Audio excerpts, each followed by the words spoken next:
পানির ন্যায্য হিস্যার দাবিতে তিস্তা পারে চলছে জাগোবাহে তিস্তা বাঁচাই কর্মসূচি। গতকাল দুপুর থেকে উত্তরাঞ্চলের ৫ জেলার ১১টি পয়েন্টে শুরু হয় ২ দিনের কার্যক্রম।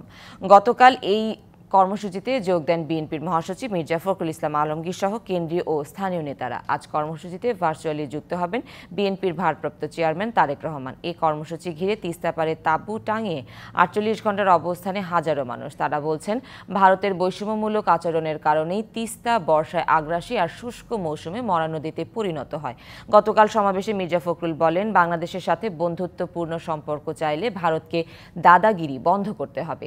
তিস্তা নদী রক্ষা আন্দোলনের প্রধান সমন্বয়ক ও বিএনপি নেতা আসাদুল হাবিব দুলু বলেন, তিস্তা নিয়ে ভারতের অবস্থান বিশ্ববাসীর কাছে তুলে ধরা হবে। কর্মসূচিতে রয়েছে বিভিন্ন ধরনের খেলা, ভাওয়াইয়া, নাটক সহ বিভিন্ন সাংস্কৃতিক অনুষ্ঠান আয়োজন।